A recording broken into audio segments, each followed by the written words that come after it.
Hello दोस्तों, इस video में समझेंगे 2021 की प्रमुख वेब पोर्टल। ये एक साल का है। इसमें जनवरी से लेकर दिसंबर 2021 तक अपडेट है।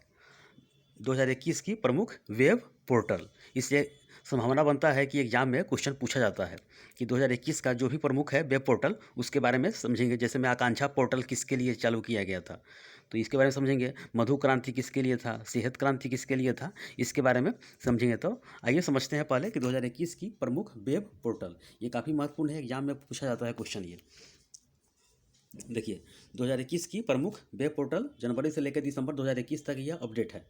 अब समझते हैं इसमें कि श्रम शक्ति पोर्टल किसके लिए संबंधित है। देखिए श्रम शक्ति यानी कि श्रम से संबंधित है, तो किसके लिए, कौन जारी किया, तो ये देखिए जारी कौन किया, ये समझते हैं। ये जारी किया जनजातीय मामले के मंत्रालय द्वारा, यानी कि अर्जुन मुंडा जी इनके मंत्रालय के मंत्री हैं। तो जनजातीय मामलों के मंत्रालय द्वारा यानी कि अर्जुन मुंडा द्वारा यह जारी किया गया था।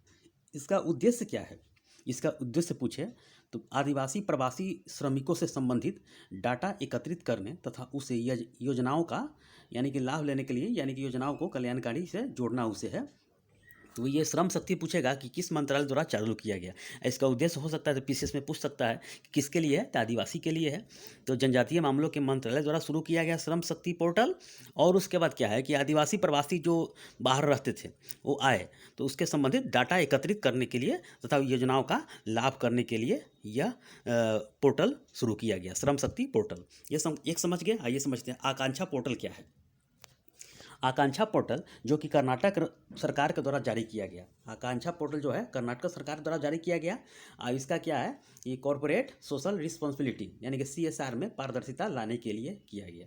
तो ये आकांक्षा पोर्टल कितना बार पूछा गया एग्जाम में, वर्तमान में जो करंट एग्जाम जो हुआ है तो ये सब पूछा गया है। आकांक्षा पोर्टल किसके द्वारा शुरू किया गया, तो कर्नाटक सरकार के द्वारा यह शुरू किया गया। इसका क्या है कि कॉर्पोरेट सोशल रिस्पॉन्सिबिलिटी में पारदर्शिता लाने के लिए। ये समझ गए। अब तीसरा समझते हैं मधु क्रांति पोर्टल। मधु क्रांति पोर्टल क्या है, तो मधु से यानी कि शहद से संबंधित है। तो मधु नाफेड द्वारा शुरू किया गया, नाफेड के द्वारा शुरू किया गया। इसका क्या है कि नेशनल, इसका फुल फॉर्म क्या है कि national agriculture cooperative marketing federation of India. National agriculture cooperative यानी कि देखिए कोऑपरेशन नहीं कीजिएगा, कोऑपरेटिव कीजिएगा, marketing federation of India, national agriculture cooperative marketing federation of India. तो नाफेड का फुल फॉर्म यह हुआ भारतीय राष्ट्रीय कृषि सहकारी विपणन संघ मर्यादित।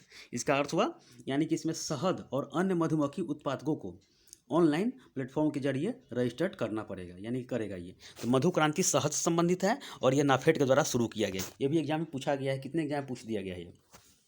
तो मधु क्रांति पोर्टल क्या है, तो इसका रिवीजन कर लीजिए। ये नाफेड द्वारा शुरू किया गया, यह शहद से संबंधित है, ठीक है, इसमें रजिस्टर करना है।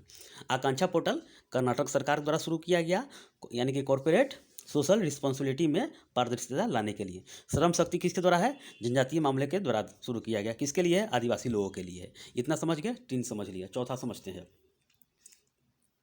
अब क्या है सेहत OPD पोर्टल, यह रक्षा मंत्रालय के द्वारा शुरू किया गया सेहत OPD। इसमें क्या है कि सशस्त्र बलों तथा उनके परिवार को टेलीमेडिसिन सेवाएं प्रदान करना है ये। तो यानी कि सेहत जब ये आएगा तो रक्षा मंत्रालय द्वारा कर लीजिएगा सेहत OPD पोर्टल, यानी कि सशस्त्र बलों और उनके परिवार के लिए टेलीमेडिसिन सेवाएं प्रदान करेगा ये। क्या समझ गया। और 5वां समझते हैं सक्षम पोर्टल। सक्षम पोर्टल क्या है, ये प्रौद्योगिकी सूचना पूर्वानुमान और मूल्यांकन परिषद द्वारा यह जारी किया गया। और इसमें क्या है कि MSME यानी कि micro small and medium enterprises होता है। इसका अर्थ होता है कि आवश्यकता एवं श्रमिकों के कौशल के लिए साझा मंच, यानी कि कौशल यानी कि उसका टैलेंट का साझा मंच है ये। तो ये सक्षम प्रौद्योगिकी सूचना पूर्वानुमान और मूल्यांकन परिषद द्वारा जारी किया गया। और MSME के बारे में यानी कि श्रमिकों को कौशल प्रशिक्षण देना है, साइन अप करना है इसमें है। और इसका कितना एग्जाम में पूछ दिया है कि MSME का फुल फॉर्म बताइए।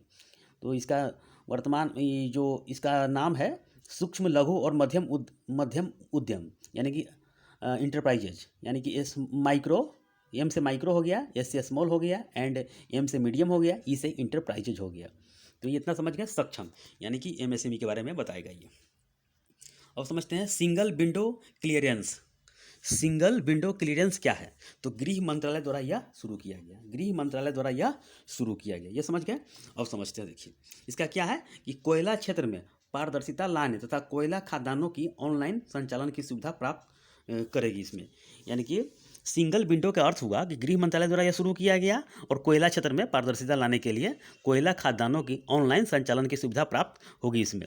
तो ये गृह मंत्रालय द्वारा शुरू किया गया था। ये कोयला क्षेत्र के बारे में बता रहा है ये, यानी कोयला क्षेत्र में पारदर्शिता सही हो, इसी के लिए सिंगल विंडो क्लियरेंस इसका वेब पोर्टल लॉन्च किया गया। अब समझते हैं ई संता पोर्टल। ई संता पोर्टल क्या है? ये क्या है कि केंद्रीय वाणिज्य एवं उद्योग मंत्रालय द्वारा है ये। इसमें क्या है कि मछली उत्पादकों की खरीद बिक्री के लिए यह शुरू किया गया। ई संता पोर्टल क्या है? तो केंद्रीय वाणिज्य एवं उद्योग मंत्रालय द्वारा शुरू किया गया और मछली उत्पादकों की खरीद बिक्री के लिए यह मंच तैयार किया गया। तो ई संता पोर्टल के बारे में समझ गए। इतना समझना जरूरी है क्योंकि एग्जाम में पूछ सकता है कि ई संता क्या है। तो केंद्रीय वाणिज्य एवं उद्योग मंत्रालय द्वारा शुरू किया गया और मछली उत्पादकों की खरीद बिक्री के लिए यह मंच तैयार किया गया। अब समझते हैं सारथी परिवहन सेवा पोर्टल। सारथी परिवहन सेवा पोर्टल क्या है? ड्राइविंग लाइसेंस से संबंधित है। देखिए क्या है कि सारथी के द्वारा केंद्रीय सड़क परिवहन एवं राजमार्ग मंत्रालय द्वारा शुरू किया गया। उसके मंत्री कौन है? नितिन गडकरी जी हैं। तो इसमें क्या है कि ड्राइविंग लाइसेंस के आवेदन की प्रक्रिया सुगम बनाने के लिए, ड्राइविंग लाइसेंस की जो आवेदन की प्रक्रिया है उसे सुगम बनाने के लिए यह सारथी परिवहन सेवा पोर्टल शुरू किया गया। तो जब ये परिवहन लग गया तो समझ जाएगा ड्राइविंग लाइसेंस के बारे में यह बात कर रहा है। तो सुगम यानी कि प्रक्रिया सरल बनाने के लिए यह शुरू किया गया केंद्रीय सड़क परिवहन एवं राजमार्ग मंत्रालय द्वारा। अब समझते हैं freight business development. Freight business development का क्या है? कौन सा, इसका कौन जारी किया? तो रेल मंत्रालय द्वारा शुरू किया गया और माल ढुलाई से करने वाले ग्राहकों को जरूरत पूरा करने तथा व्यापार सुगमता को बढ़ावा देने के लिए इसका अलग लाइन ही बन रहा है। यानी चतुर्भुज जोड़ रहा है, यानी कि आपको उत्तर भारत, दक्षिण भारत, पूर्वी भारत सबको जोड़कर ये फ्रेट बिजनेस बनाया जा रहा है। और इसका अलग लाइन होगा, इसका अलग रेलवे, यानी कि इसका अलग लाइन से लेके उसका ट्रेन अलग चलेगा जो कि भारत के कोने कोने में पहुंचा जा सके। तो फ्रेट बिजनेस डेवलपमेंट के ये मंच है और रेलवे द्वारा यह जारी किया गया और माल ढुलाई वाले ग्राहकों की ज़रूरत को पूरा करने के लिए एवं व्यापार को सरल बनाने के लिए यह फ्रेट बिजनेस डेवलपमेंट शुरू किया गया। अब आगे समझते हैं सुपेस पोर्टल क्या है? सर्वोच्च न्यायालय द्वारा यह जारी किया गया, यानी कि सुप्रीम कोर्ट के द्वारा यह जारी किया गया। इसका क्या है कि आर्टिफिशियल यानी कि एआई आर्टिफिशियल इंटेलिजेंस पर आधारित यह पोर्टल कानूनी अनुसंधान में न्यायाधीशों को हेल्प करेगा। यानी कि जो कि कानूनी अनुसंधान जो होता है, जो भी उस पर सर्च किया जाता है, जो भी अनुसंधान करने पर उसको न्यायाधीशों को यह हेल्प मिलेगा कि बहुत सारा इसमें कुछ यानी कि मटेरियल रहेगा, उसमें देख कर अपना संशोधन यानी कि अनुसंधान कर सकते हैं। तो सुपेस पोर्टल है ये, तो सर्वोच्च न्यायालय द्वारा यह जारी किया गया। अब समझते हैं ई छावनी पोर्टल। ई छावनी पोर्टल क्या है? रक्षा मंत्रालय द्वारा यह शुरू किया गया। ई छावनी पोर्टल क्या है? रक्षा मंत्रालय द्वारा यह शुरू किया गया। छावनी के क्षेत्र में रहने वाले लोग इस पर नागरिकों की समस्या का शिकायत दर्ज करा सकते हैं। यानी कि छावनी यानी कि जो कैंट के एरिया में जो रहते हैं उनके बारे में यह समस्या का शिकायत दर्ज करा सकते थे। ई छावनी पोर्टल रक्षा मंत्रालय द्वारा यह शुरू किया गया। प्रणीत पोर्टल क्या है? पावर ग्रिड जो होता है कॉरपोरेशन इंडिया लिमिटेड द्वारा यह शुरू किया गया। प्रणीत पोर्टल क्या है कि यह पावर ग्रिड कॉरपोरेशन इंडिया द्वारा यह शुरू किया गया और इसमें क्या है कि टेंडरिंग प्रक्रिया को अधिक पारदर्शी बनाने के लिए, यानी कि जो टेंडर दिया जाता है पावर कॉरपोरेशन इंडिया लिमिटेड, यानी कि जो कि बिजली के लिए पावर वाला पावर ग्रिड, उसको टेंडर जो मिलता है उसको सुगम बनाने के लिए, सरल पारदर्शी यानी कि कोई घूसखोरी नहीं हो, बहुत कुछ हो इसमें, तो इसको पारदर्शी बनाने के लिए यह शुरू किया गया प्रणीत पोर्टल। अब समझते हैं बाल स्वराज पोर्टल क्या है? ये बाल स्वराज यानी कि बच्चों के लिए है। तब राष्ट्रीय बाल अधिकार संरक्षण आयोग द्वारा शुरू किया गया। इसमें क्या है कि अनाथ बच्चों का डाटा एकत्रित करने के लिए, जो भी बच्चा अनाथ है उसके लिए डाटा एकत्रित करके उसको सही राह पर दिखाना है उसको। तो राष्ट्रीय बाल अधिकार संरक्षण आयोग द्वारा शुरू किया गया बाल स्वराज पोर्टल। इसमें अनाथ बच्चों को देखभाल किया जाएगा, उसको डाटा एकत्रित करके। जल गुणवत्ता सूचना प्रबंधन प्रणाली। जल गुणवत्ता सूचना प्रबंधन प्रणाली क्या है? तो यह शुरू किया गया जल शक्ति मंत्रालय द्वारा शुरू किया गया और जल की गुणवत्ता के यानी कि जल की गुणवत्ता के परीक्षण एवं निगरानी के लिए। यह जल गुणवत्ता यानी कि जल की क्वालिटी को देखना है इसमें कि जल की गुणवत्ता का परीक्षण करना है और निगरानी करना है इसमें कि क्या दिक्कत है, क्या सही है, यही सब के बारे में। तो जल गुणवत्ता सूचना प्रबंधन प्रणाली पोर्टल लॉन्च किया गया। अब समझते हैं, लास्ट स्लाइड है, अपडेट है दिसंबर तक है ये, आप लोग याद कर लेंगे, एक एग्जाम में बन सकता है क्वेश्चन। अब समझते हैं पीएम दक्ष पोर्टल, यानी प्रधानमंत्री दक्ष पोर्टल क्या है, तो सामाजिक न्याय एवं अधिकारिता मंत्रालय द्वारा शुरू किया गया। और इसमें क्या है कि मध्यम से युवा वर्ग कौशल विकास प्रक्रिया के बारे में जानकारी प्राप्त कर सकता है, जो कि मध्यम से लेकर युवा वर्ग तक के जो स्टूडेंट हैं, तो कौशल विकास प्रशिक्षण यानी कि जो कि टैलेंट के ऊपर अपना के बारे में जानकारी प्राप्त कर सकता है। तो क्या है कि पीएम दक्ष पोर्टल के द्वारा सामाजिक न्याय एवं अधिकारिता मंत्रालय के द्वारा यह शुरू किया गया था। उसके बाद समझते हैं तपस। तपस क्या है, तपस पोर्टल, यह सामाजिक न्याय एवं अधिकारिता मंत्रालय द्वारा शुरू किया गया और यह नागरिकों को क्षमता निर्माण हेतु विभिन्न विषयों का प्रशिक्षण प्रदान करने के लिए एक प्लेटफॉर्म है ये। तो तपस क्या है कि सामाजिक न्याय एवं अधिकारिता मंत्रालय द्वारा शुरू किया गया और नागरिकों की जो कैपेसिटी है उसको उसके निर्माण हेतु विभिन्न विषय पर प्रशिक्षण प्रदान करके उसको प्लेटफॉर्म जगह देना है, यानी कि स्थान देना है तपस के माध्यम से। ये समझ गया।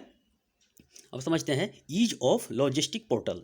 ईज ऑफ लॉजिस्टिक पोर्टल क्या है, तो ये केंद्रीय वाणिज्य एवं उद्योग मंत्रालय द्वारा शुरू किया गया और व्यवसायियों को यानी व्यवसाय के लिए समान अवसर उपलब्ध कराना है, यानी कि ईज ऑफ लॉजिस्टिक पोर्टल के द्वारा जो व्यवसाय करते हैं उनके लिए यह सही राह दिखाएगा ये पोर्टल।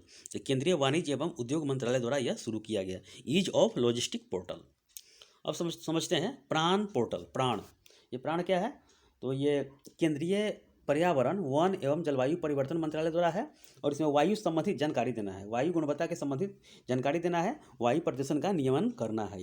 तो ये प्राण है, यानी कि जो कि सांस लेने में दिक्कत है, तकलीफ है, जहाँ पर जो पोल्यूशन है उसके बारे में जानकारी सबका संबंधित डाटा एकत्रित करना है और वायु प्रदूषण को खत्म करना है। ये तो प्राण है, तो प्राण से संबंधित वायु कर लीजिएगा।